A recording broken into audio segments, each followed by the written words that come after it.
Welcome. I'm E.G. Marshall.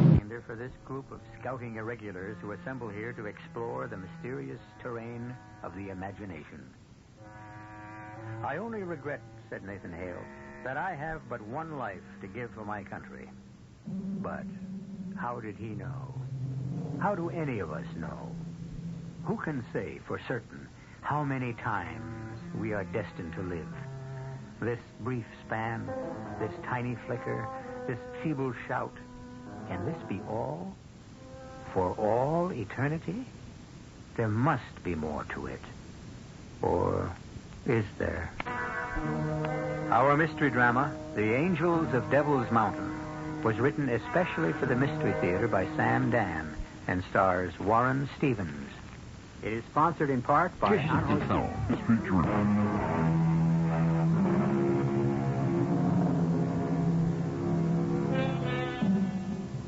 Donald K. Farlow drives through the summery Connecticut countryside. Donald K. Farlow, at 41, is scarcely 5 pounds heavier than he was 20 years ago, when he was named All-Ivy League running back. Of course, he has some silver in his hair, which is neither as thick nor as luxuriant as it used to be. His chin seems somewhat heavier, but all in all, time has been kind. At this moment, Donald seems to have a problem. He feels a nagging little pain in the region of his heart. Nothing serious or unbearable, but it persists.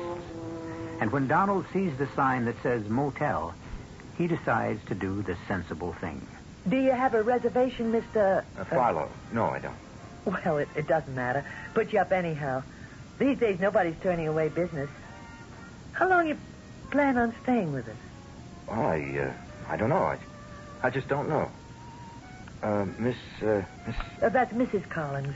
My husband, Harry, that is, my late husband, Harry, bought this place, and May I ask you something, Mrs. Collins? Why are you staring at me? Am I staring? Well, I probably am. The reason I ask is...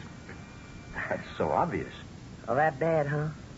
Well, the minute you walked in through the front door and approached the desk, I was all set to say, hi, how you doing? The way you greet someone you know. Oh, do I look like someone you know? Oh, yes, definitely. Who? Well, I don't know. And yet, your face is so familiar. Well, I've never been in this area before. Well, could you be someone I might have seen on the TV? Oh, no. I mean, you're not a star or somebody in a commercial or something like that? No, nothing like that. Or a celebrity? Hardly. I've seen you. I know I've seen you. Well, it'll come to me sooner or later. We'll put you in room 124. That's just around to your right. You... Thank you. Are you okay, Miss Farlow? Yes, I'm all right. You look as if something's bothering you. No, I'm fine. Just fine.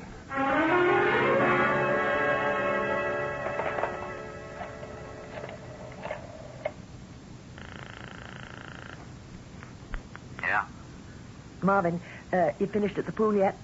How can I finish when you call me every 15 seconds to ask me something? Marvin, a man just checked in, room 124. Now, what I want you to do is go there. Why? Well, just make up an excuse. Say you want to make sure the air conditioning's okay. What for? Marvin, that man's killing me. What? I mean, I'm just dying. He reminds me of somebody, and I just can't place him. You know something? You got altogether too much curiosity to run a motel.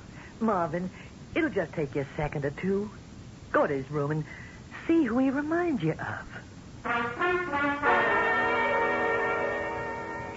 Daddy? You seen him? Yeah. Well? I tell you something, Daddy, that man is familiar. I mean, he's really familiar. Well, I know, but why? He's a spitting image of... Who? I don't know, but I've seen him. I know him from somewhere. Now, you see what I mean? Yeah, I know that guy. Well? He looks the same age as me. We might have been in the service together. Maybe he was somebody I knew in Korea. Then why should he look familiar to me? Oh, yeah. I see what you mean. But I'm positive the Army's got something to do with it. What do you mean, the Army? Well, I don't know. It's just that I look at the sky, and for some reason, I just think of the Army.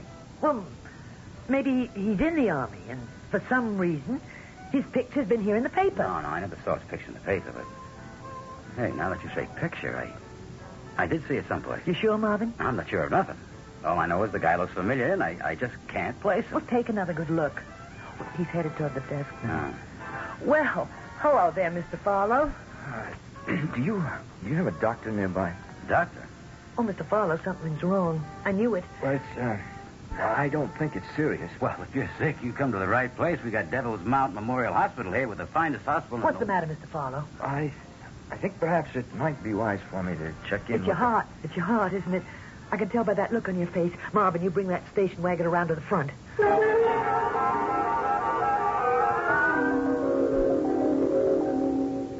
I'm happy to be able to tell you, Mr. Farlow, that we can find nothing, but absolutely nothing out of the way.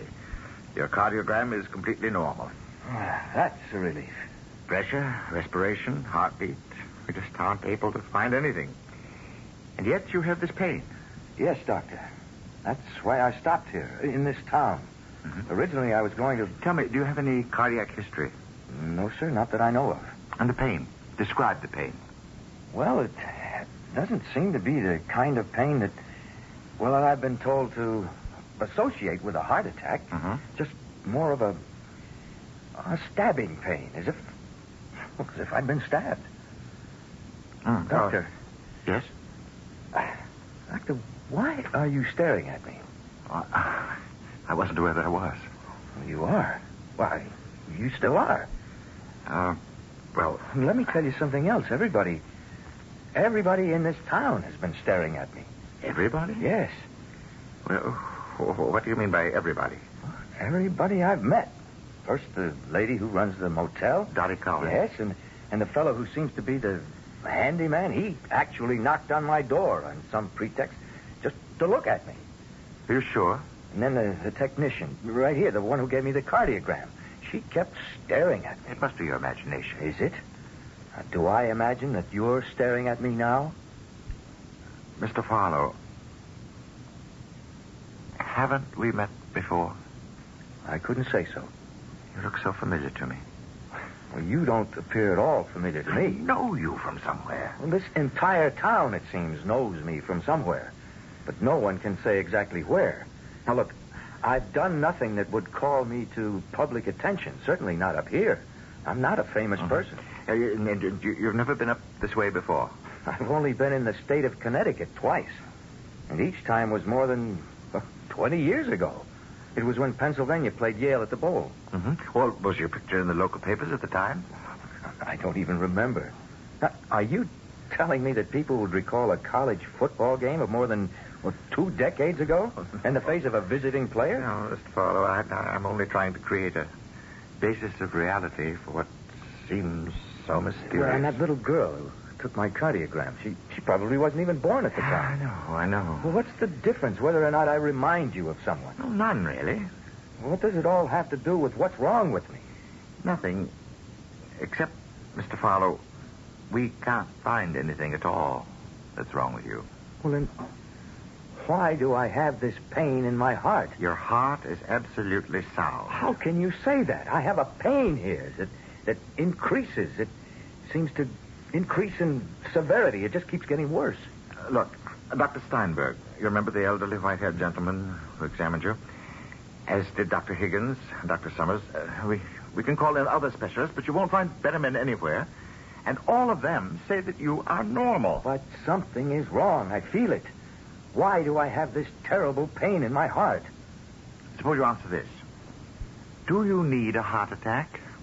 What? I don't believe I heard that. Do I need a heart attack? Why would anyone need a heart attack? It might come in handy. Handy? Handy for what? A man will sometimes find himself in what might be described as an intolerable situation. He cannot face it. He cannot fight it, and yet it will not go away. And so he seeks the haven, the protection of a serious illness. Why do you tell this to me? Mr. Farlow, tell me, are you presently in some sort of intolerable situation? Doctor, I don't see that is any concern of yours. A physician cannot treat an isolated part of his patient. He must consider the health of the entire human being. And I can find no physical basis for your pain. I've never felt it before. I never even knew what it was to be sick. And then yesterday morning, I was driving along the highway. I passed the sign, the one that said, Welcome to Devil's Mountain. I remember because I asked myself, what kind of name is that, Devil's Mountain? And then there was a stab of pain, as if I'd been shot through the heart. And it just won't go away. Well, the only thing I can say for you to do right now is just rest.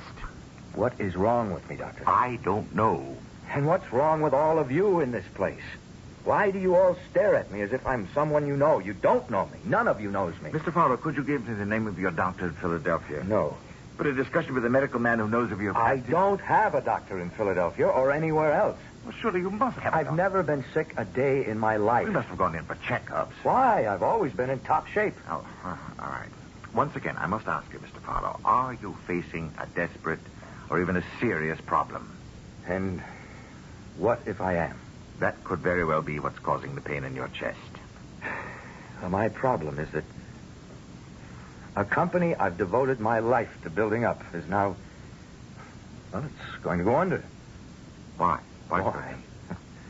Well, I'll tell you why. You can't fight City Hall. You can't fight government regulations. You can't fight the new contract demands, tight money. You just can't do it, that's all. But nobody wants to understand that. Who doesn't want to understand that? Who? My partners, my son. Could that be why you suddenly developed this pain in your chest? To get out of a fight? But I don't have to justify what I do to anybody. But you've got to do something about this pain. And you will have to help. Try to relax and get some sleep.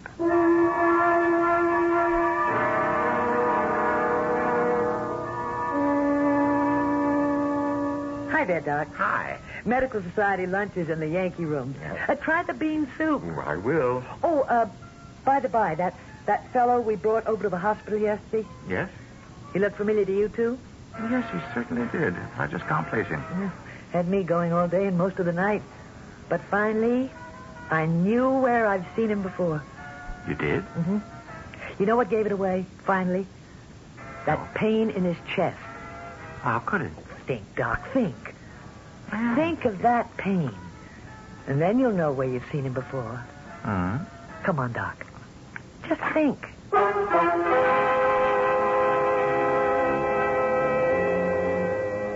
And while the doctor is thinking, we shall just steal away for a few seconds so that you can do some thinking, too. True, you don't have all the facts, but you do have enough to make an educated guess. Meanwhile, be inspired by the following words of wisdom, and before you know it, I shall return with Act 2.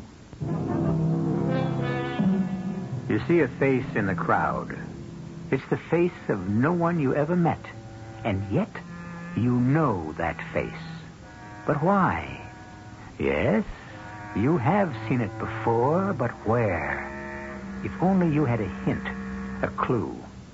To the folks in the town of Devil's Mountain, Donald Farlow's is such a face. It's the face of a complete stranger, but why is it so familiar? You say you know where we've all seen Mr. Fowler before, Dottie? Yeah. It finally came to me. Well, tell me. It was the pain in the chest that did it. Funny. All of us have been looking at that face for years. Where? I can't tell you. I'd have to show you. Let's go. That is, if you're curious enough to miss lunch. I'm curious enough to miss your special bean soup, so you better have the goods.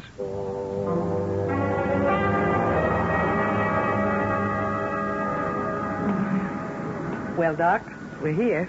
Here? Right in here is where you'll find your answer. In the Devil's Mountain Revolutionary War Museum. Come on. Well? You mean by this time you don't know? Oh, you're overdue. You surely should have caught on by now. Well, I don't see anything that would remind me. What's the pride and joy of our Memorial Museum, Doc? The most valuable thing we got. Wait. That's right. You're looking square at it.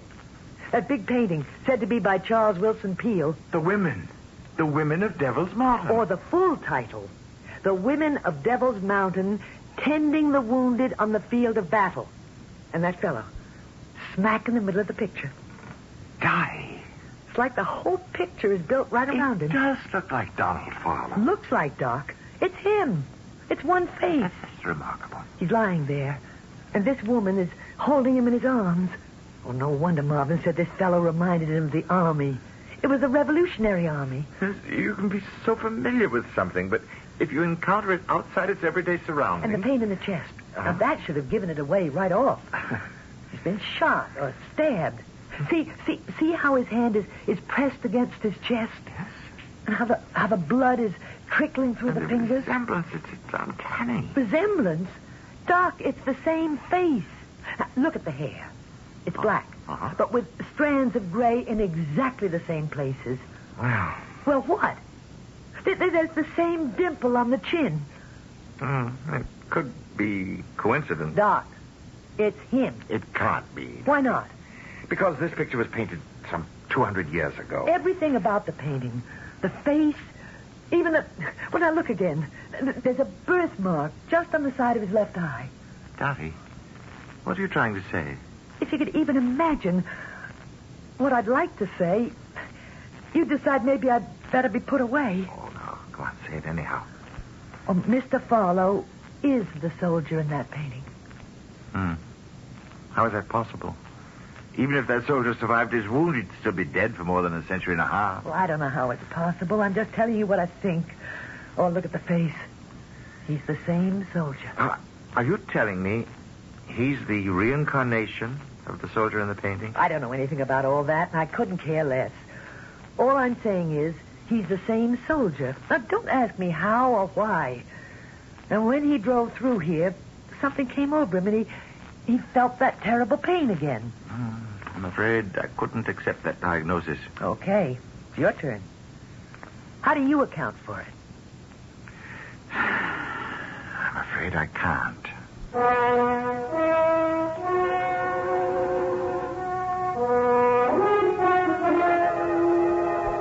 Hello there. Oh, it's Mrs... Dottie Collins. You remember me. I own the motel. Yes. You were very kind. Well, I thought I'd drop around to see how you feel. Well, I'm afraid I don't feel any better. Oh, I'm sorry to hear that. What does the doctor say? Well, the long and short of it seems to be that the pain is psychosomatic. Well, why should that be? Oh, I'm sorry. I didn't mean to pry. Oh, that's all right. No, it's not all right. I'm sure it's something highly personal. One thing we pride ourselves on around here, we respect the next fellow's privacy. And yet, I feel I can talk to you. I don't know why. I'm not the kind of man who talks to strangers about personal things. I don't usually talk to strangers at all. But somehow I feel that we're not strangers. But I know we've never met. Must be something about this place. I just can't explain it or understand it. Everybody thinks I look like somebody they know. I have this terrible pain that baffles the doctors. Well, no, it doesn't. They claim I've got it because I'm running away. What are you running away from? A fight. You don't look like that kind to me. Yeah, this is a fight I can't win. Why? Because I'm up against too much money, too much power. Besides, I don't have to fight. You see, I could sell out to this big company and take a job with them. That'd be the smartest thing I could do. Why? Well, my own future would be assured. I wouldn't have to worry about debts or loans. I could save the jobs of maybe 100 men in the long run. Besides, I wouldn't have to work so hard. Well, tell me what's wrong with all that. Well, nothing, really. Except that I could no longer call my soul my own. And that's why you've got this pain? Oh, there's a lot of medical jargon surrounding it, but I guess that's what it all boils down to. So how can you get rid of it? Well, the way I'm going, I'll never get rid of it because, well, I get used to it. After a while, I won't even notice it. So I intend to leave here this afternoon. Go home and sign the agreement. Of course, there could be another reason why it hurts. No. The doctors have just about ruled out everything that might... You remember everyone stared at you? As if we all thought we knew you? Yes, and I'd like to know why. Well, it's because we do know you. You what? Everyone in this town. We've known you all our lives. Are you sure you're not all crazy? Yes, I'm sure. All of us who were born here and went to school here. We met you for the very first time when we were little kids. I wish I knew what you were talking about. The hero of Devil's Mountain. Look, are you all right? Well, why do you ask? Why do I ask? Do you realize what you're saying? How could I be the hero of whatever it is? Well, I may sound a little bit crazy, but that's only because I'm saying... Okay, I admit it sounds strange, but I'm sane. I'm sound. Ask anyone in town about me. Now, just exactly what are you trying to tell me? Can you come with me? Can you leave here? Well, yes, but where are you going to... I want you to meet someone. Who? I want you to meet yourself.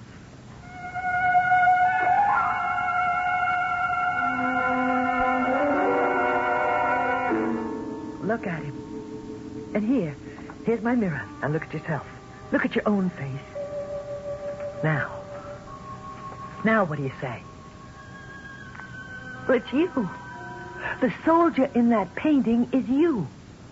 And the pain you feel is his pain. Your pain. All right. I can't prove it, but I don't have to prove it. The things we really know are all past proving anyhow. There couldn't be two faces like that in all the world, in all of eternity. You have to be the same. The women of Devil's Mountain. No, they're angels. They're the angels of Devil's Mountain. The angels? That's what I told Mr. Peel. Mr. Charles Wilson Peel. But I suppose he thought angels and devils couldn't go together. Mr. Farlow. Farlow? Who is Mr. Farlow? Oh, maybe you'd better sit down. They're angels. All of them are angels. You see? Yeah. See? Yeah, I see. Now, you just sit there on this bench. And, could I get you a glass of water? See? They've come out on the field. But the British artillery is still firing. And see how I've fallen. I've fallen in the fight. I took a bayonet through the chest. But this one, this angel, she knelt beside me and she held me in her arms. Mr. Farlow. I'm dying. No, don't say that. You'll be all right. But I don't regret it. It's so much better to die in battle than to die of shame. Oh, please, try to... I must tell this to someone. I must. Now listen to me. Listen, at first I said, no, never. Every day, someone else would march through the village. And it was always the same thing. Hey. Colonel Josiah Hepburn is organizing a trip of light cavalry to fight the British tyrants. All able-bodied men. Cavalry, artillery, infantry.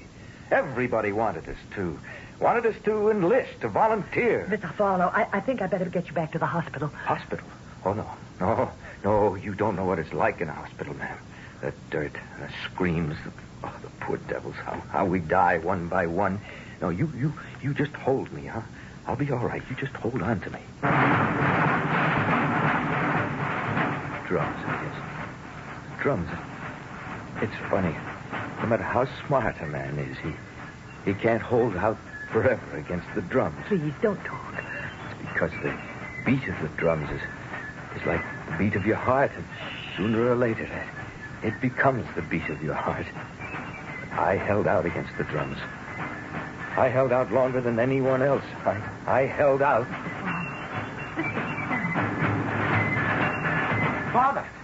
Father. Here I am, Jeb. I done it, Pa. I went and done it. I see the feather in your hat. I'm going to ride with Hepburn's cavalry. Oh, the British are right. He stuck a feather in his hat and called it macaroni. Now, Pa, You're 17 years old. I'm old enough to fight, sir. But you're too young to die. Now, who's been filling your head with such nonsense? It ain't nonsense, Pa. You're damn right it ain't. It's treason. I don't recognize the authority of the King of England. Well, now listen.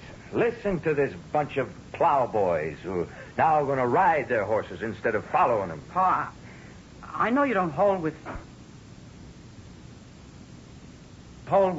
independence, but I wouldn't be so free with my mouth. No, Pa, I intend no disrespect. In other words, mouth. That would be smartest. It's just getting so that a man has got to choose. Choose betwixt what? Well, you know, Pa, if you're for the crown, better make plans to leave. If you're for independence, you better enlist. That's the choice? Yes, sir. You got to choose one or the other. What do you say? What do I say? I say that... Well, I say those words William Shakespeare said. I say the truest words ever spoken. A plague on both your houses.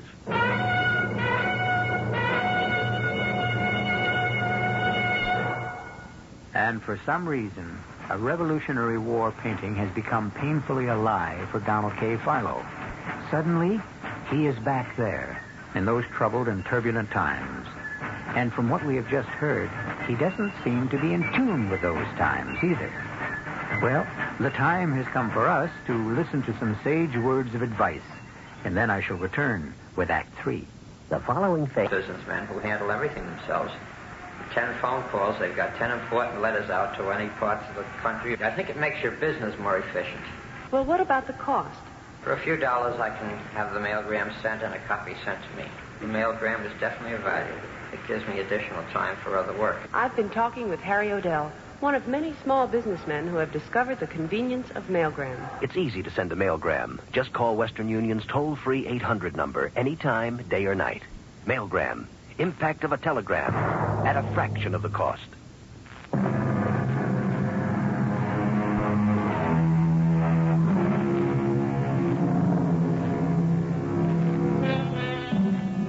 According to Mr. Henry David Thoreau, it is permissible for a man to march to the beat of his own drummer.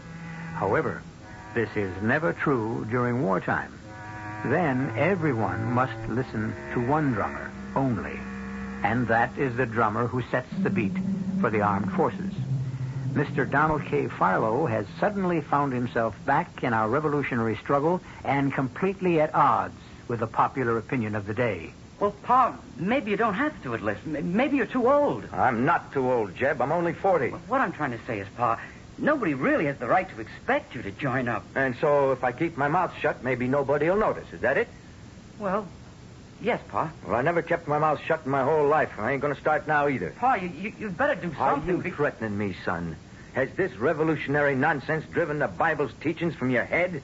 Honor thy father, remember? Pa, I'm only telling you the diplomatic thing to do. I'm too old to be a diplomat, Jeb. I'm riding off early in the morning with Hepburn's cavalry. Give me your blessing, sir. I can't. Huh. Oh, yes, I could hold my hands over your head and bless your mission. But it'd be a lie, because I don't believe in it. All right, Pa, I understand. I'll do the best I can without it.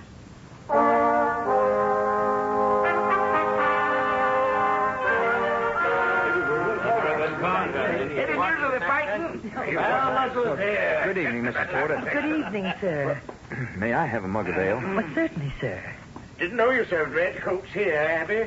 He ain't a red coat, he's a tan coat. Somebody get a rope. That's right. Why doesn't somebody get a rope? There's but one of me and 6 or 8 of you. Those are just about the safest odds, ain't they? Hey, you skulking, cowardly scum. I notice you won't try to hang me one at a time. There ain't going to be no hanging at all. Now, gentlemen, I must ask of all you to behave yourselves.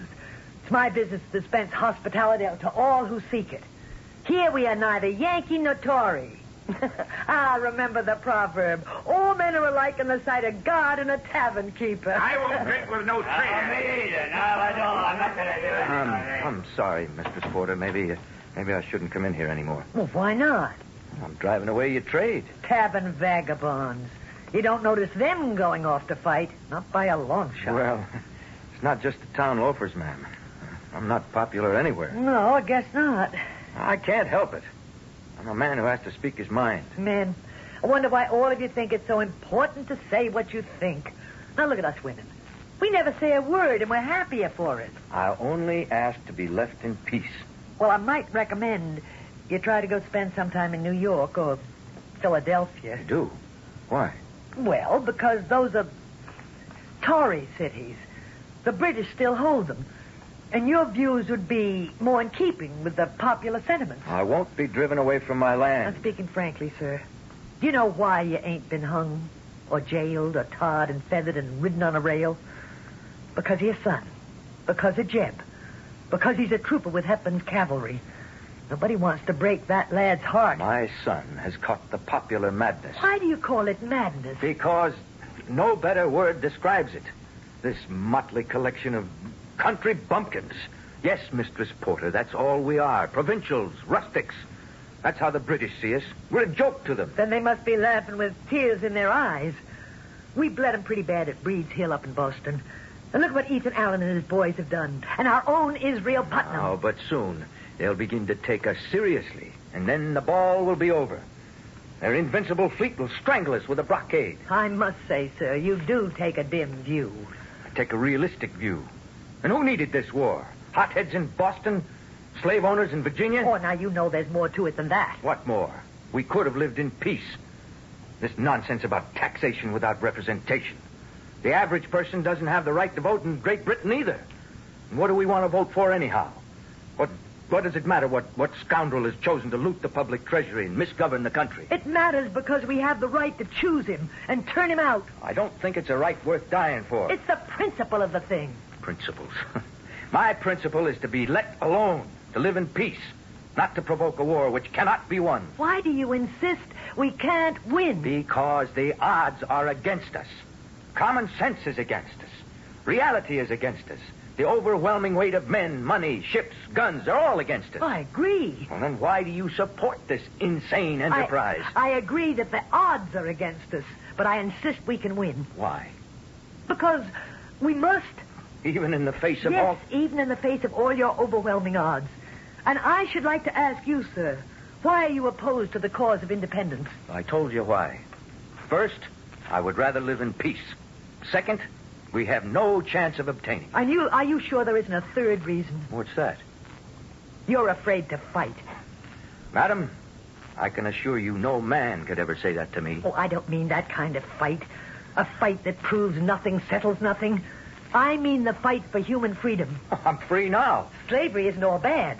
There are pleasant forms of it, too. The life we led here was in many ways the life of a slave. We were told what to do, what to raise, what to manufacture, what to buy, what to sell. We were plagued by restrictions, limits, boundaries. Everything was at the pleasure of a king and his tyrannical ministers. I could live with it. Well, it takes all kinds. I guess maybe it does.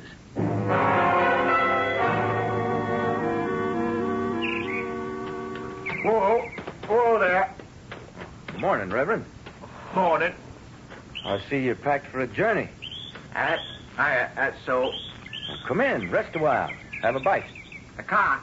Have no time. See, the British are sending a raiding party all through the valley. Here? Our valley? Yeah. Do a little burning and killing. So most of the town's moving out, heading north to Boston. But why? Well, as they say, we're a hotbed of rebel sentiment here, and we're to be taught a lesson. I don't think you got too much to worry about, though. Why? Why do you say that? Well, you're known as a supporter of the king. But I am not a supporter of the king.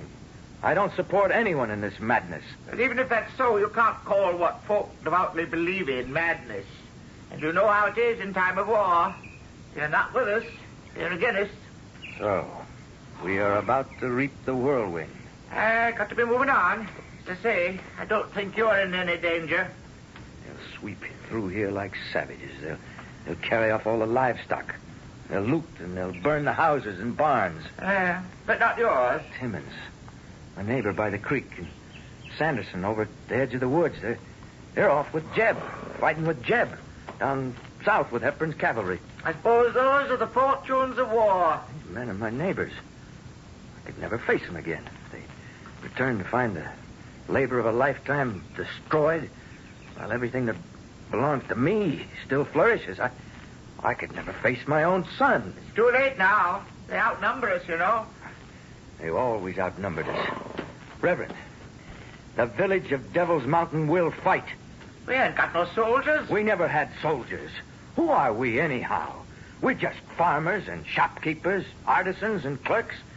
Now, who's our commander-in-chief? He's just a planter from Virginia. Reverend, the war is here.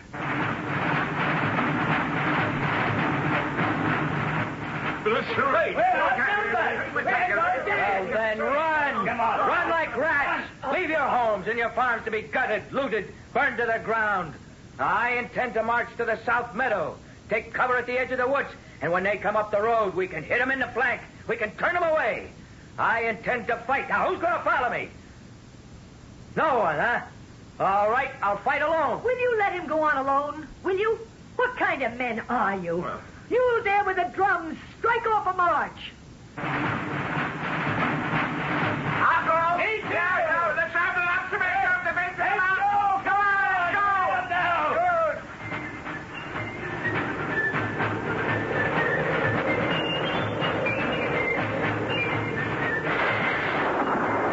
That's it, lads. Keep it up. We got him on the run. Keep it up.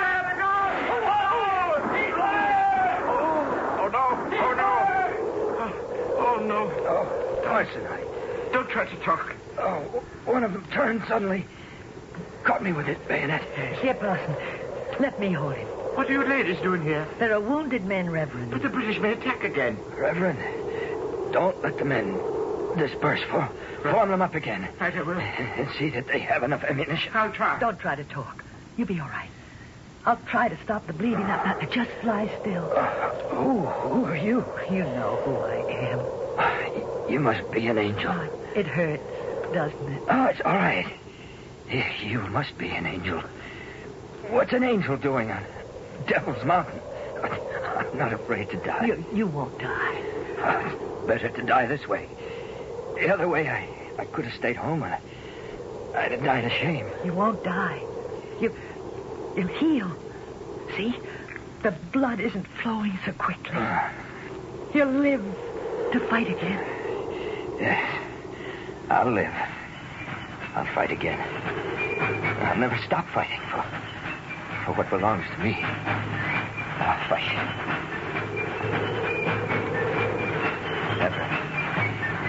Never stop fighting. Whatever they have lined up against you, never stop fighting. They won't take away my factory. It's mine. It belongs to me. What am I saying? Are you all right, Mr. Farlow? Yes. Yes, I'm all right. Well, you look better. Better than what? Better than you did before. Excuse me, ma'am. What am I doing here? Well, you weren't feeling so good. I wasn't? And you stopped off at the Devil's Mountain Motel. How does it happen? I can't remember any of this. Well, you had a bad pain in your heart. I don't think I've ever had a bad pain in my life. The doctor would call it empathy, I think. Empathy? For whom? Well, that wounded soldier in the painting. Hey, you know, I do think there's a slight resemblance. Well, I guess I've been working too hard. Huh? I've been quite worried. What I did was, well, I must have been tired. I stopped at the motel and just passed out. Are you sure you're all right now? Oh, yes, positive. I have to get back home at once. I've got a lot to do. Funny. I never passed out before. And I don't remember coming here either. How did I get here? Well, the doctor thought a little walk might be good therapy.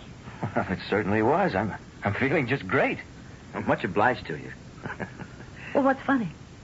Well, it's not funny. Those women in the pictures, see? See how they're helping the wounded? Well, you're keeping the tradition alive. You helped me. Yeah, that's a beautiful painting. It's called The Angels of Devil's Mountain, Tending the Wounded. Well, why do you say angels? It reads women... Oh, no. That's a mistake. It should be angels.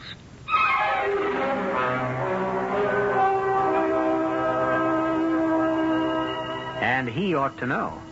Did he recover as the Revolutionary soldier and marry Mistress Porter? We don't know. We don't even know if he married Dottie.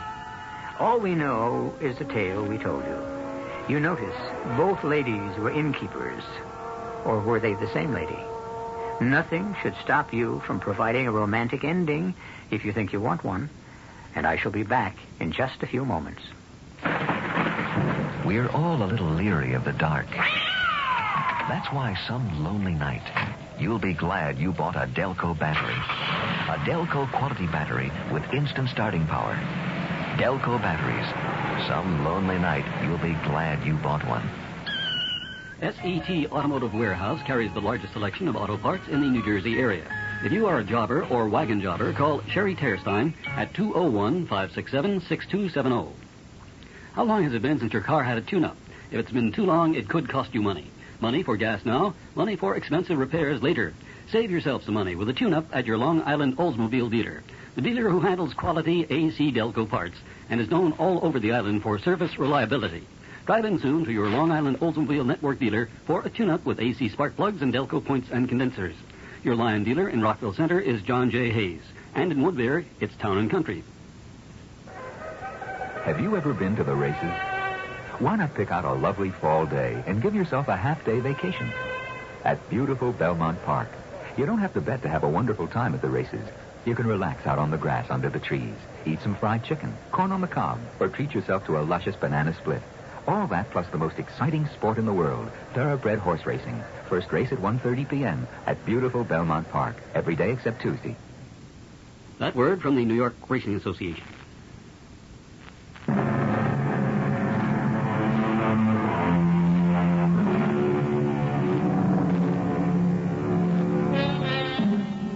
We're celebrating the bicentennial of our great country.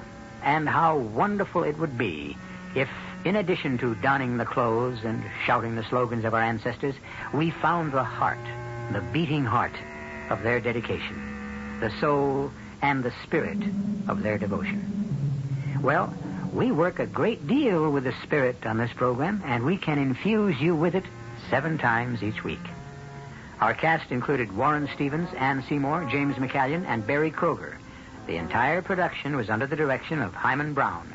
Radio Mystery Theater was sponsored in part by Buick Motor Division and Anheuser-Busch Incorporated, brewers of Budweiser.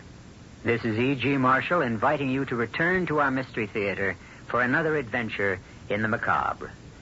Until next time, pleasant dreams.